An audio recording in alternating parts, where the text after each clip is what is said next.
Awesome to welcome University of Mississippi head coach Yolett McPhee-McCuin to the basketball podcast. Coach Yo, as everyone knows her, has elevated Ole Miss women's basketball back into the national spotlight throughout her 6 seasons in Oxford.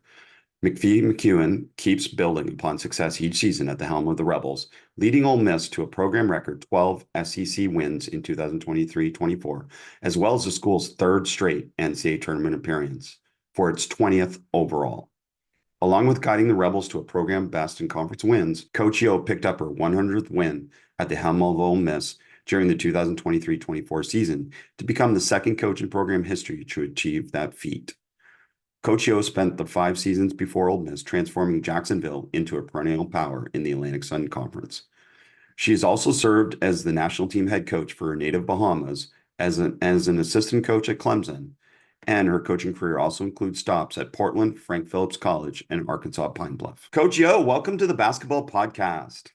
Thank you. Thanks for having me. I'm excited to be on here. I'm an avid fan. I listen to all of your stuff, so I'm grateful to be on.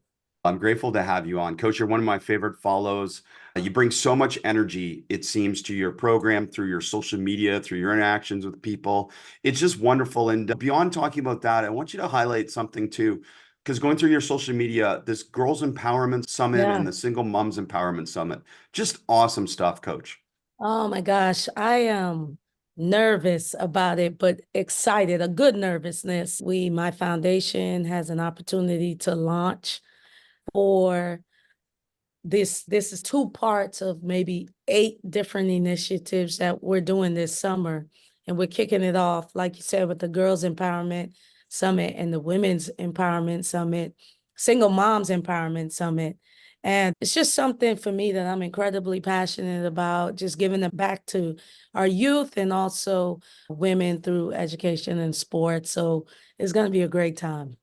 It reflects your whole social media, which was just very empowering, particularly around women. And I value that. And it's wonderful to be able to see. And we're here to talk about that, but we're also here to talk about basketball, Coach, because you've done a heck of a job, particularly on the defensive end, where a lot of your program has held its hat.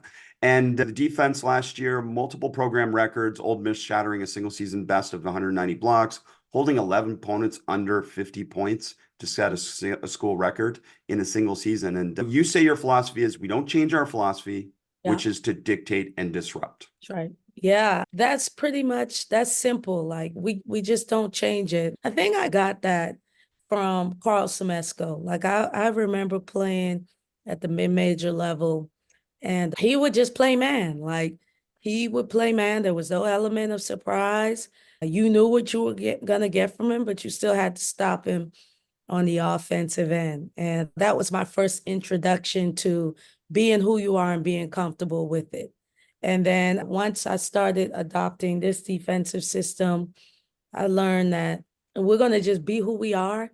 It's not enough hours in the day. It's not like back in the day when you could just practice for however long. We have a required amount of hours per week, 20, and a stretch, film, all of those count in that. So for me, we have to be good at something. We don't want to be just good at a bunch of things and a master of nothing. We want to be a master of something.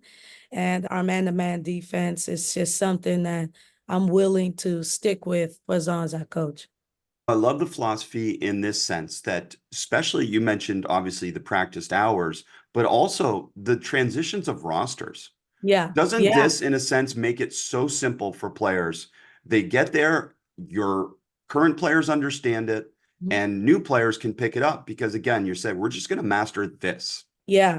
Listen, we're now JUCO coaches, right? Like with the philosophy of every 2 years, you may have a brand new roster and there's no excuse. This is just what it is in the times we're in. And yes, so I think an advantage for us is having a defensive system. That way people know what to expect when they come and we recruit towards it. I know a lot of people see our team and they're like, yeah, they're uber athletic and we are, but I would take a non-athletic kid that has a competitive mindset because at the core of it, that's what it's about. Are you willing to compete? Love it. And diving deeper for us, can you highlight the dictate part of it? What do you mean by dictate? Yeah, anytime you get to play an opponent, I think that the team that enforces their identity the most wins most times, whatever that is.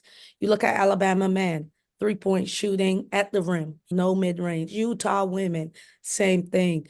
For us, it's going to always stand on our defense. Now, we did average, I think, in conference 71 points, but still defensively is what we hung our hat on. And so when we talk about dictate, we look at each opponent we're getting ready to play. And when we're preparing and we're working on scouts, what we're saying is, how can we dictate what they're going to do offensively? If they want to be a motion team, which means they're a passing team, then we spend a lot of time on not allowing them to pass and utilize something that they're not used to utilizing, which is the dribble. If they're a dribble drive team, then we want to make them be a passing team. So dictate means however our opponents feel the most comfortable, making them have to think about doing something different. And of course, going hand in hand with that is disrupt. And a lot of Yeah. what you talked about leads to disruption. So Yeah. talk about that and the value of it, and then give us a little bit more specific context if you could. Yeah, again, dictate and disrupt is, hey, we're going to dictate how you're going to play. If you want to play a slow pace, we're going to make you play fast because we pick up 94 feet. Occasionally we press, but what's funny, dictate and disrupt is exactly what it is. When we were in the Bahamas in the 3-game tournament, we played a 2-3 zone against Arizona. And we never play zone. We don't work on it. It's just not something we do. And I remember Adia at the end of the game saying, I can't believe you pulled out a zone on us. But for us, in that moment, that was the way we were going to dictate and disrupt what they were trying to do. It was part of the season. They weren't shooting the ball well from the perimeter. They're not staunch rebounders. Let's throw in this 2-3 zone the night before and see what happens. So I'm not married to our man-to-man defense. That is at the core what we do. But whatever it takes for us to disrupt our opponent, I'm open to. That pretty much highlights the next question, which is that you are adaptable Yeah. within your dictate and disrupt. And that gave us an example. But when you say we don't change our philosophy, you don't change your philosophy relative to those goals of dictating and disrupting, but you will change the way that you do that. Yeah, we don't press a lot, but we have occasions where I think probably during the season we may have pressed 50, 60 times. We work on it, not a lot. We spend the majority of our time in man-to-man. Every once in a while, I'll have us work on a zone, but it's our man principles, more or less. And I think there's nothing sadder than a woman or man that doesn't know who they are. It's like a leaf in the wind. And we know who we are. We're going to pick up, we're going to dictate, and we're going to disrupt. But when I say we don't change our philosophy, it doesn't matter who we play. There are systematic things that we do defensively that will never change. And it's just our secret sauce that we work on no matter what. It doesn't matter if we're playing zone. It doesn't matter if we're pressing. It doesn't matter if we're in man half court or full court. Systematically, there are things that we teach that we just won't change. Love that. And you mentioned picking up 94 feet, not Yeah. pressing, you mean in terms of not Pressure. trapping, Right. but you're going to pick up the ball. Oh, So yeah. the ball never comes over half. No, I mean, there was a time in our season, I remember we had ended up beating Tennessee 85-80. And I was just sick to my stomach. I'm like, y'all, this is just not who we are. I know we're on fire. We went through a little string of just really scoring a lot offensively, but that's merely because of our defense. Our defense dictates our offense. But our team started to fall in love with the offensive side on the ball. And I just remember saying to them, y'all, this is fool's gold, because there will be a moment where we don't make a shot. It's just not going in, and we're going to need our defense. But there was a string where our team started to play in the half court defensively, not pick up. And I'm like, we're having an identity crisis because this is not who we are. Yes, we're winning games. Yes, it's working, but at the core, it's not who we are.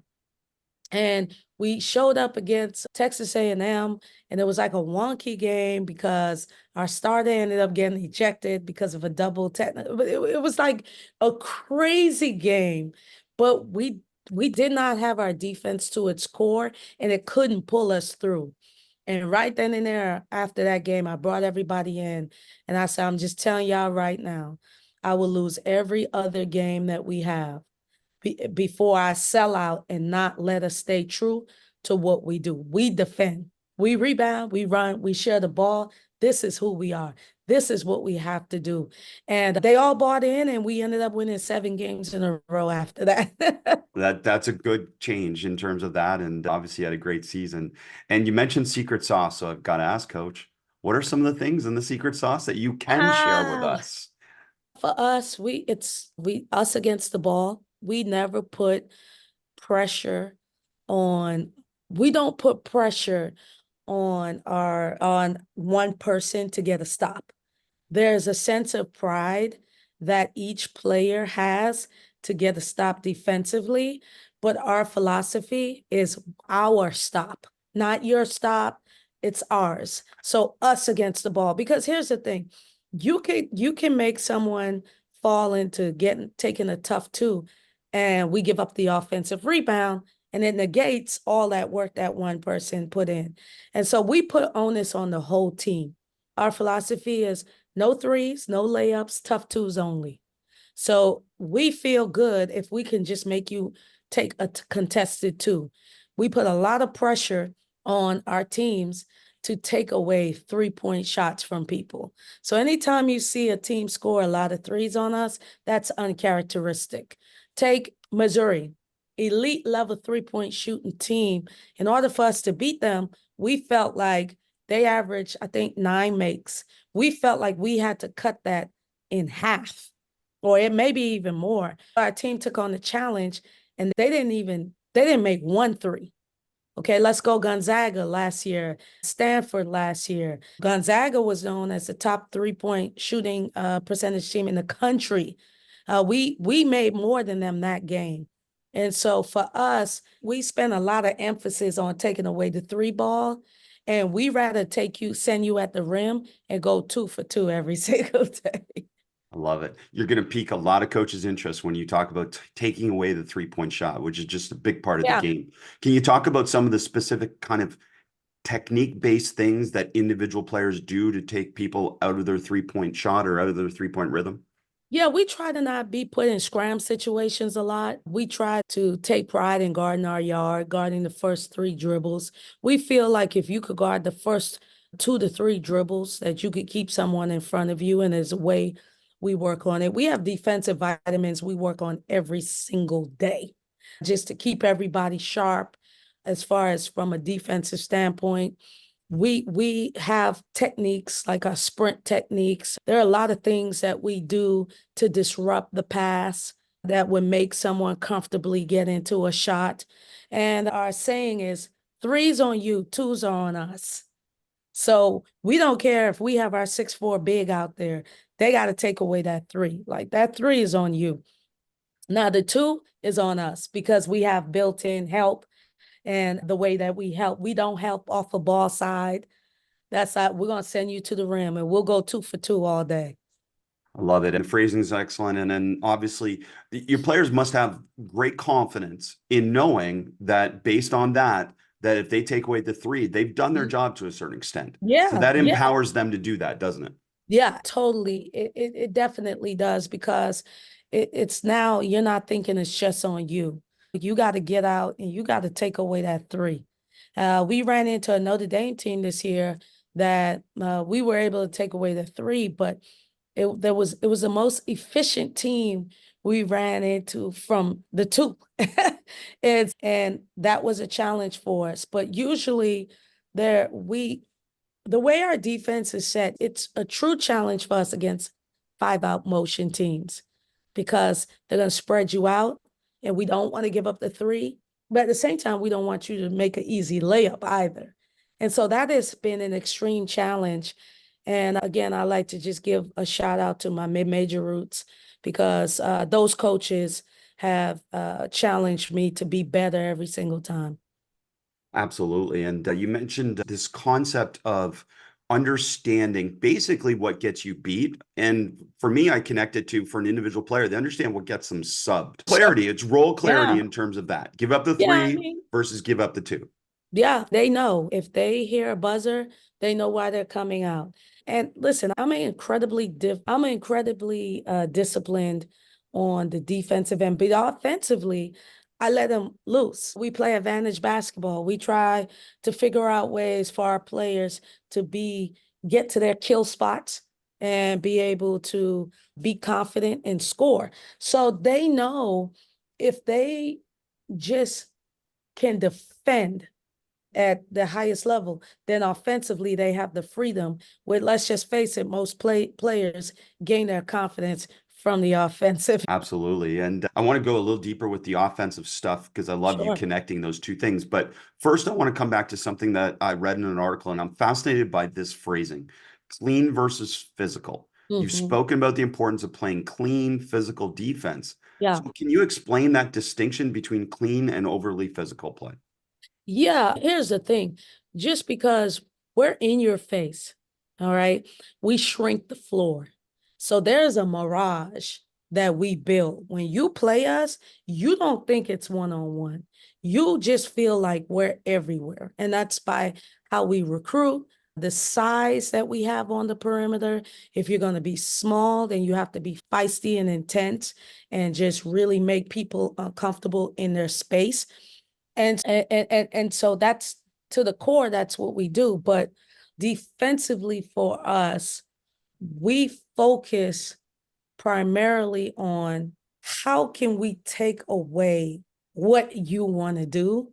And then because of it, we are anxious to get the ball and then go score on the offensive end. And my players just absolutely love that, love the freedom. I tell you this too, Chris, what allows us to work on player development at a high level on the offensive end is because we don't do a lot of different things. They know in practice, shell defense, man-to-man defense, full court pressure. We're going to work on those things, and then we're going to be able to have fun on the offensive end, which gives more time for them to work on their offensive game. Absolutely. And you mentioned shrink the floor. That's a term that Yeah. I used recently in my podcast to share with coaches. Just a simple idea to understand the takeaway Yeah. space is your Yeah. goal.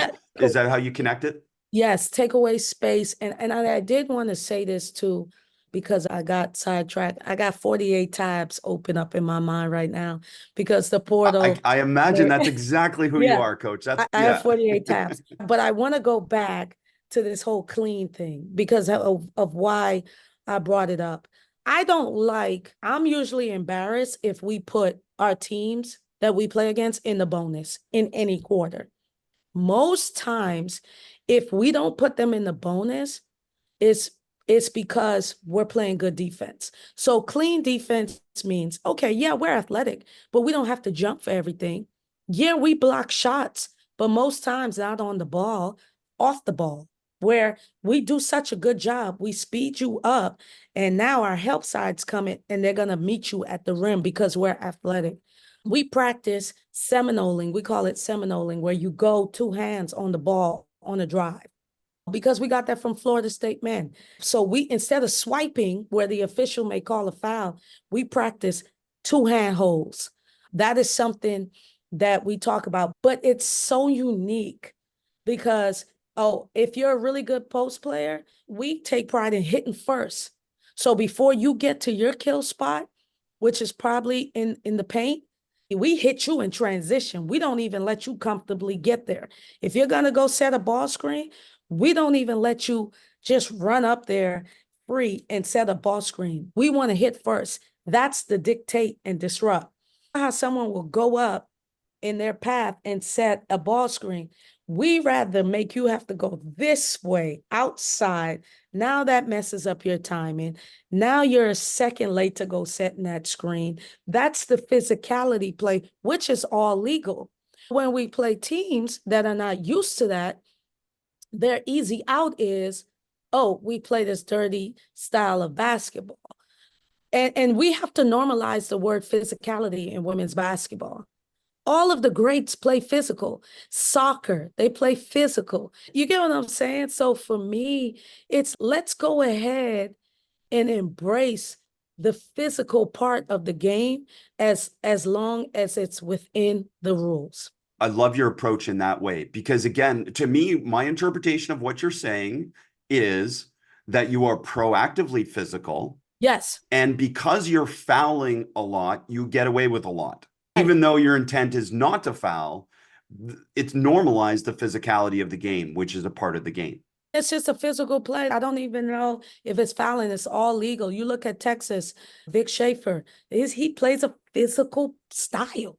We're not jumping over people's backs. We're not pushing them out the air. We're not making dirty plays. No, we're in your face. When you go to shoot, we're contesting every shot. You're not open. When you think you're open because you beat our first defender, our second line of defense is there. We take charges. We show our hands. These are the things that we take pride of.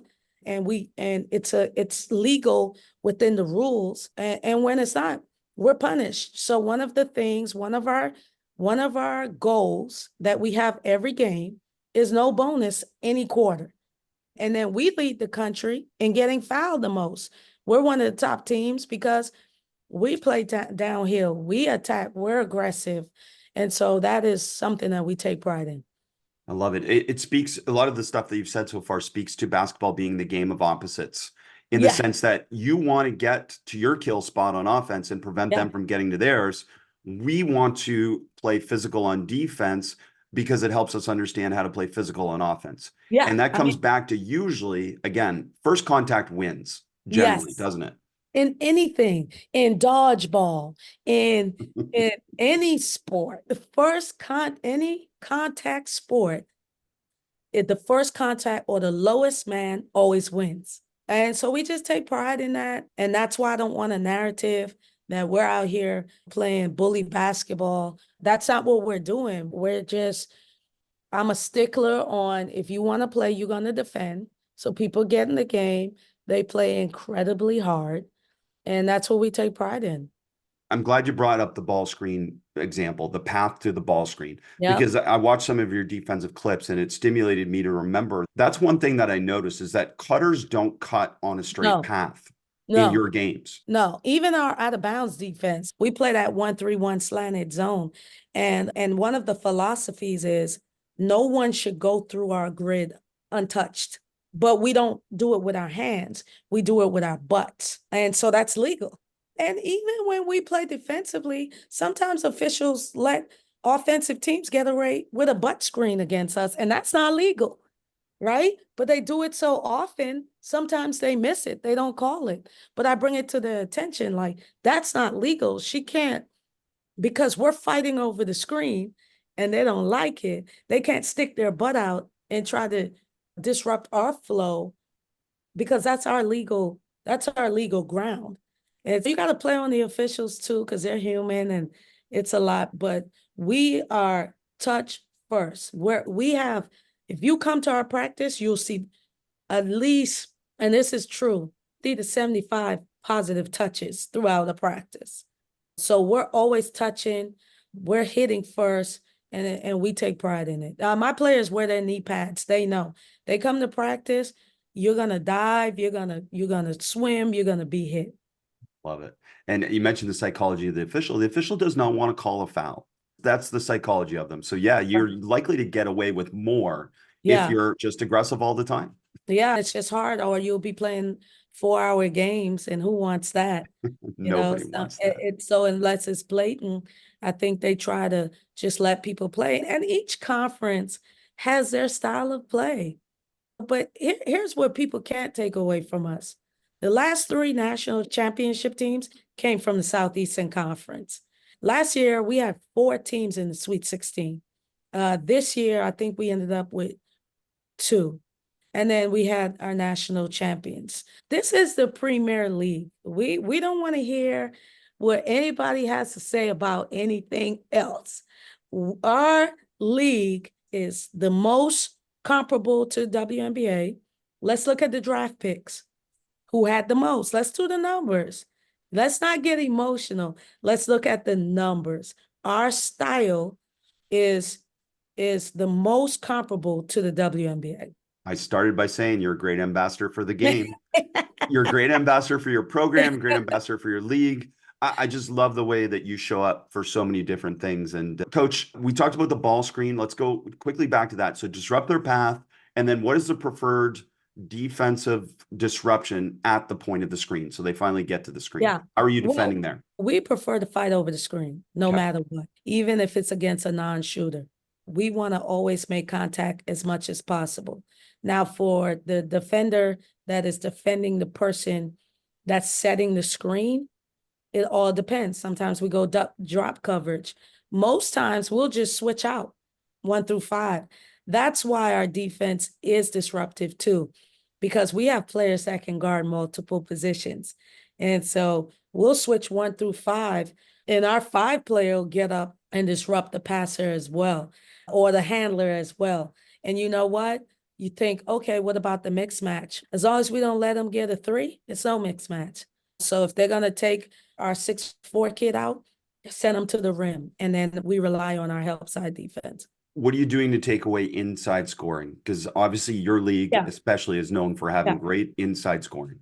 Sometimes we front the post, and then and most times we 3/4 front, just take away their vision, take away their space, hit first. We have elite level 5 players in our conference, and we've had to do a lot of work on figuring out how to stop them from even getting the ball.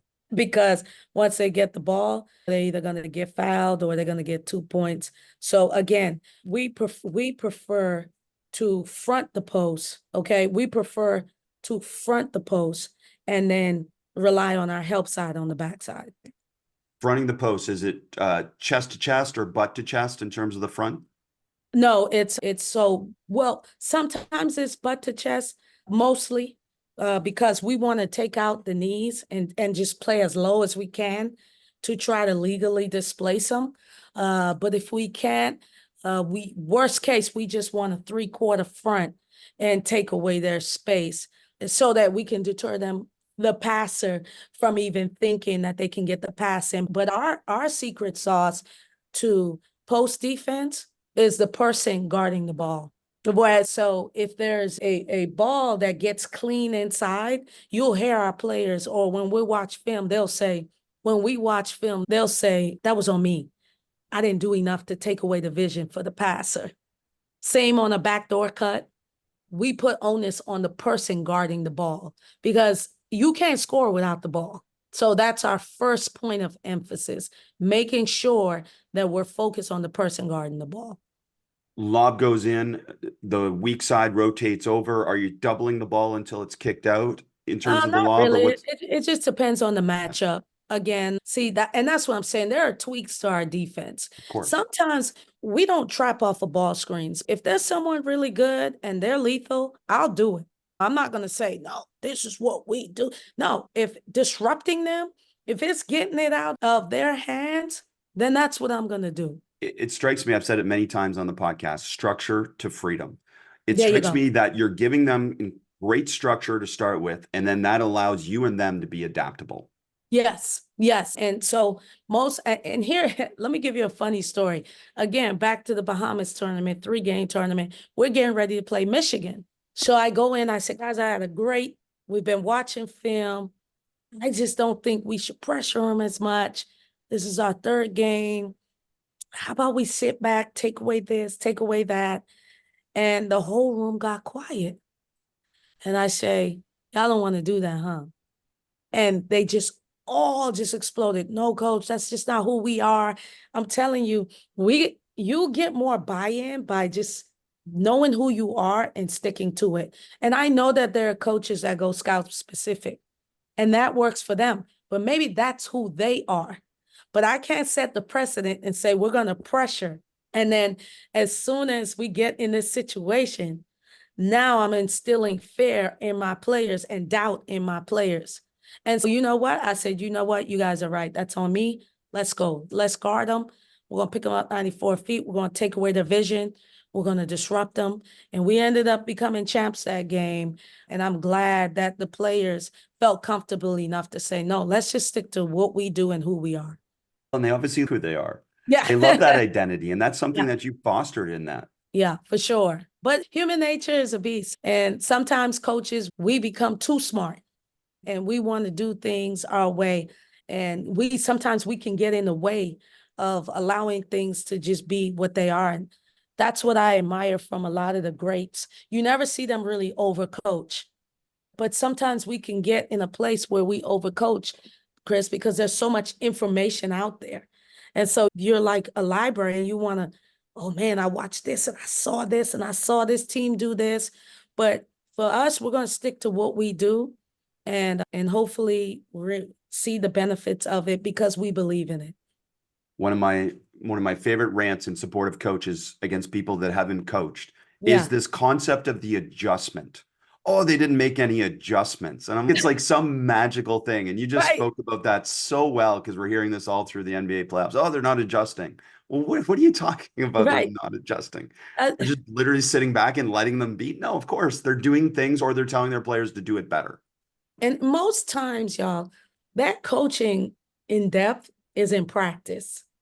When you get to the game, you're managing the game. Now, are there adjustments that should be made? Yeah, we made adjustments. Again, we were playing Arizona. They were kicking our butt, man. I didn't have enough timeouts to try to fix it. We tried a zone. It worked. We stuck with it. We got out of there, right? Or we lost our starting point guard, and it was a big blow for us. And I started playing my 4-player at the point.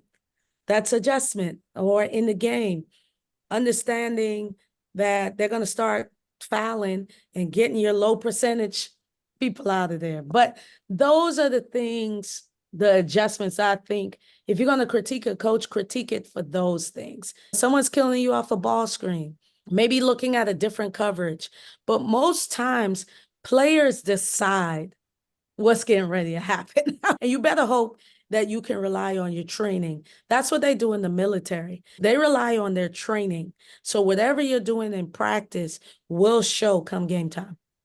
Love it. I love it. Thanks for bringing clarity to that. And we've got to talk a little bit about the offense then, coach, because I love this. And a lot of coaches say it. Okay, I coach them so hard on defense and then I give them freedom on offense. Yeah. But it's not just simply that. You don't just give them freedom. You give them a structure from which freedom comes. So talk to us a little bit about what are some of the concepts that you emphasize to be able to give them freedom on offense? A couple of things we do is one of the things that we're big on is player development. So we do player development year round. And to a common basketball hoop fan, they're like, everyone does that. But again, people forget we have 20 hours, 4 hours a day.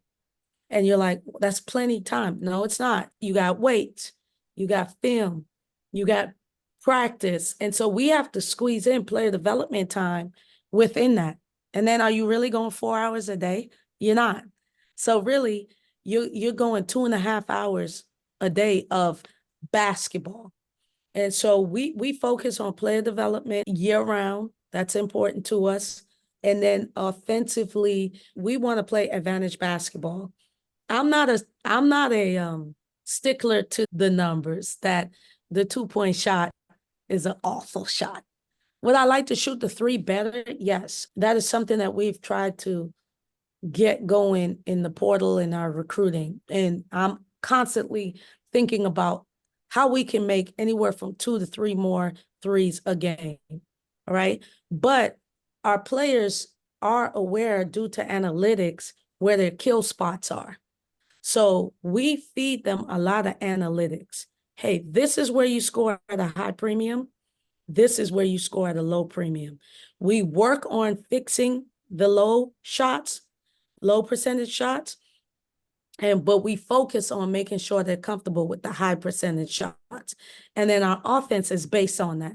So if the advantage is us pushing in transition and getting to the rim, we're going to do that. If the advantage is us getting the offensive rebound and putting it back because we're bigger and taller, we're going to focus on that.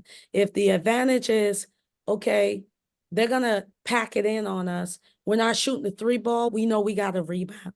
But our mid-range jumper has been good to us. And Mike Neighbors said it best when he played us. He said, I know everyone talks about Ole Miss defense, but their offense isn't too shabby either. He was like, they go from 15 feet to 12 feet, and then next thing you know, they're at 8 feet. And so we try to give our players confidence to take that high percentage shot, whatever that is. And because here's the thing, Chris, you can look at statistics and say, this team shoots 23%. But let's peel it back more. I got 3 players on my team that shoot 30-something%. They're the ones that should be shooting, not the other ones. There's a kid that could go 1 for 6 and completely kill your team percentage. So we try to focus on advantage basketball. Who is hitting the 3 from a high percentage? Let's make sure you have the green light to do. You on the other hand, 30% or below, you don't have the green light. So where your green light shots are, and we focus on that. And then I think the best offensive teams score in the first 10 seconds, first 8 seconds of the game, because defenses are just way too good nowadays. Advantage basketball, play fast in terms of those possibilities there. So talk to us, how do you develop that in practice? How are you specifically helping them understand the advantage that they have? Yeah, again, we first start with statistical data. So in the summer, my analytics guys so they have like statistics from practice. We don't wait for a box score during the game. They know their box scores in the course of training camp. We call preseason practice training camp. So they learn their numbers then. So they're not even surprised when they get in the game what they're shooting. And then and we show it to them. They all have their own statistical booklets, and they get to see the team's overall one too.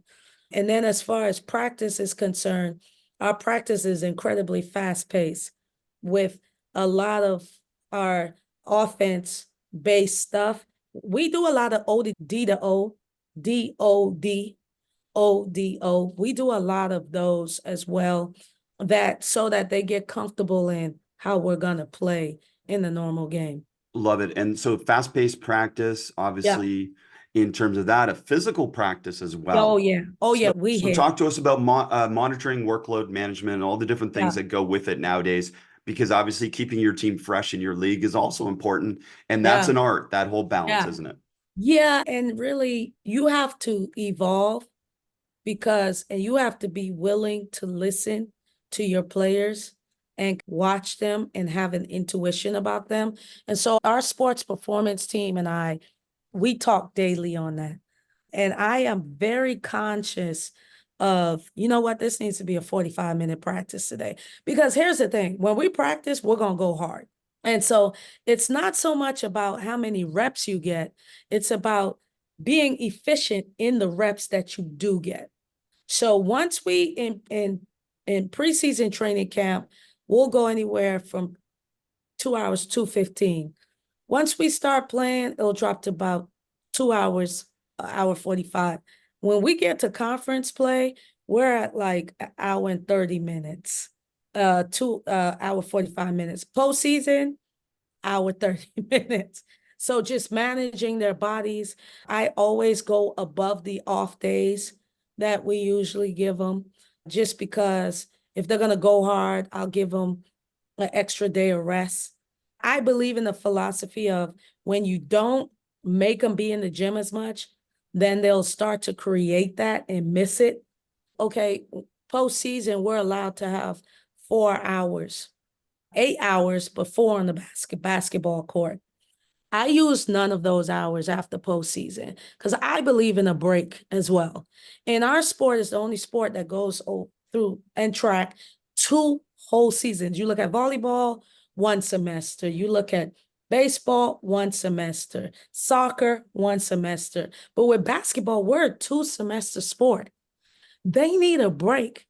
Ever since I told them, look, I'm not messing with you all. If you want to go in the gym, you can go in the gym at your leisure. Just get with a coach. We hadn't had a day when people hadn't been in the gym. And I promise you, it's because I'm not making them be in the gym. And so there's a psychological aspect to this because in their mind, they're saying, Coach gets us. Coach understands it. And most times, too, I think about how I feel. Now, I'm 42, so I'm not a young spring chicken like they are. But if I'm tired, I always assume that they're tired. And I base it off of that as well. Coach, from your personality, I got to think you never get tired. You'd be surprised. I know you do. We all do. We all have a limited amount of energy. Especially with two young girls. I know you're full on all the time. It's Yeah. great. Talk to us about the kill spots then. How do you define a Yeah. kill spot for someone? How do they get to understand their kill spot, et cetera, et cetera? Yeah, that's when we rely heavy on film and analytics. So for Marquisha Davis, she just went 11 in the draft. Her mid-range was at a 1.2 PPP. I'm not going to tell her not to take the mid-range shot. Her 3-point, not so much. And we needed that to be improved, and we tried to work on it. But so our offense is ball screen advantage offense. We just allowed her to have freedom to reject the ball screen, get to her kill spot. Come off the ball screen, get to her kill spot. Making sure that the players on the team knows where each other's kill spots are. So when they're playing fast and in transition, they know, okay, I'm driving to the paint. Let me get a paint touch, kick it out to this person who's a shooter. That person catches it. Oh, I'm not a shooter. Let me one more. We rely heavy on the analytics and the number charts to show our players where their hot and cold spots are. Analytics, sure, but also it's very conceptual in a way. Yeah. So getting your players to conceptually understand that on the floor, the analytics certainly help support it, but take us a little further in terms of understanding it on the floor. Are you stopping it if they don't get to their kill stop? I said, that's not your shot. Yeah. That's not your shot. That's her shot. So you take your shot and she'll take her shot, and then together we'll all bring it together. But from an analytics standpoint, they're new age, there's a court and they show you where your hot and cold zones are. And so now that you and your position coach has it, when you all are in the gym, y'all are working on those things. And so that is why they accept it, because it's not like just hitting them with a number. Hey, when you shoot the mid-range, that's not good enough. A lot of people are visual learners. It wouldn't be good for me. So we make sure they see it. We get them on the floor. They understand where those places are. And then they get to see their work from it after every practice, after every game. That's awesome. Thank you for going deeper with that. And Coach, I got to ask, because to play this style of defense, to do some of the things you're talking about, there's obviously got to be great accountability within your program. So talk to us about how you fostered that accountability. Yeah, I learned this from, I forget the coach's name, and I think they retired, but it was one of the greatest college soccer coaches at North Carolina. Anson Dorrance. Yes. And his philosophy was, he wanted to get his players to the truth as quickly as possible, because he felt like if he could get his young women to the truth, then the beauty happens. And so that's one of the things I focus on with our team. I try to get them to the truth of their truth. Okay. I know someone told you you're good at this, but you're not really good at this. You're good at this. So while that hurts your feelings, let's get what you're good at. You're good at this. Let's go ahead and figure this out. Let's be great at this. And I tell them all the time, y'all, I'm good at this. If I try to be good at what this coach is over here, if I try to do that and master that, then I lose who I am. And so we have what's called the Ole Miss way. So we have 12 standards that we have. And one of them is accountability. Like if you mess up, fess up. We're all grown. You're not going to get a spanking. No one's perfect. We try to normalize that in our program. There's no perfect. But social media with our youth drives them to want to be perfect. When they put a pitch out, it's that perfect pitch. Why? Because they were able to use a filter or take a million poses. We all do it, right? But that's not really reality. And it's beauty in imperfection. And so we encourage making mistakes in practice. We encourage people saying, that was on me. It could be as simple as someone made a mistake. I put them on the line, they run for it, and our team is cheering them on to the point where I'm like, why are you cheering a bad habit on? Instead of cheering them on to show them you have their back, simply say to them, you got to be better with that. And then embrace them. The power of words and the usage of words is important. So accountability is first by knowing oneself and accepting oneself and not looking at it in a negative way, but in a beautiful way, because that is who you are. Coach, you just laid that out beautifully. That was absolutely amazing. And I got to say, I'm curious your thoughts on what makes a great coach, particularly because you mentioned social media around your players. And I know I'm part of the problem that I'll put out a play from a coach and it'll give the impression to everyone that coach is a great coach because those are great X's and O's. Right. I put out the X's and O's because that's what gets the most social media views. That's right. That That's type right. of thing. But talk to me a little bit about what is a great coach in your mind? Yeah, and it's a big discussion out there about X's and O coaches. And there's a lot of ways that we can look at that, right? Who is a good X and O coach out there? But I think the best coaches evolve with the times while keeping the standard the way it is. So finding a way to meet them halfway and evolve, but the standards being what it is. I think the best coaches are the ones that can get the most out of their players, because you could have a bunch of talent and then they don't perform. The ones that can help tap into them mentally. And I think the best coaches out there are the ones that leave the biggest impact on the players when they leave. There are tons of great, how do I put this, basketball coaches. It's not hard to be a good X and O guy or gal in 2024. They can get on your stuff. We can go on YouTube. We can pull tons of great basketball content. But if you can't implement it, if you can't get your players to buy into it, how good are you when you don't have the talent that everybody else has? We've had, I think this is our third or fourth season, 20-win season. And every year we've made history here. And not a lot of times I hear, Yo is a great basketball coach. I hear, Yo is a great social media presence. Yo is a great defensive coach.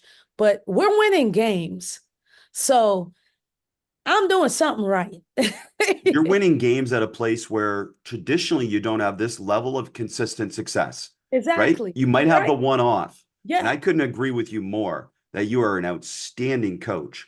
Right. And So that's the fight that let's really look at this. Just because someone runs a fancy offense, I think we have to be careful with how we talk about that. Man, this coach runs an elite level or a complex style on offense, because sometimes it doesn't take complexity to win a national championship.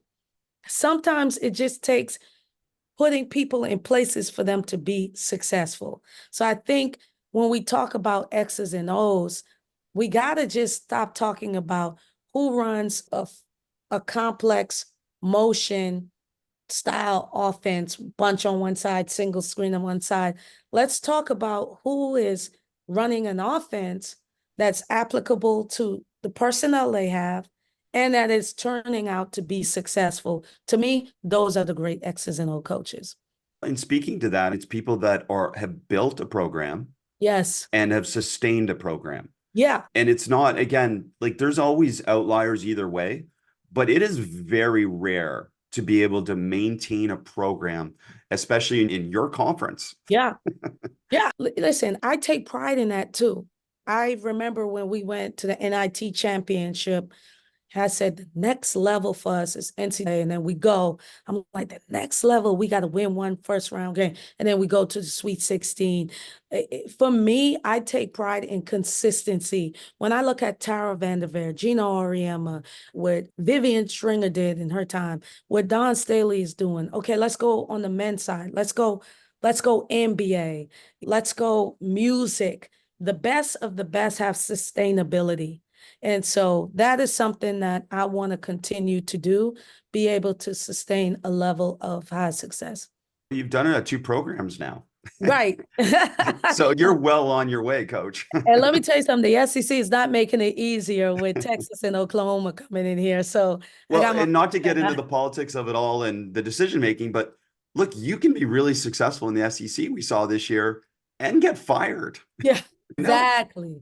Exactly. So Because that Kelly, what she did was pretty impressive. absolutely. Yeah, was pretty impressive. And a lot of people that came before her weren't able to get it back to the level that she got it. Yeah. And luckily for me, even at Ole Miss, the Van Chancellors, Carol Ross, they had a lot of success. And what I appreciate being here, I hear from them at least 5 to 6 times a year, just pouring into me, sometimes just giving me confidence to keep going.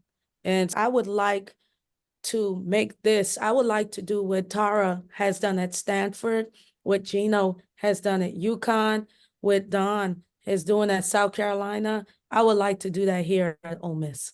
And it strikes me too, from knowing you and knowing some people that know you a little bit, that you do value your role now as a mentor to Yes. other coaches and particularly to younger coaches. And you spoke at the WBCA conference, different things like that, that you want to give back and you want to support.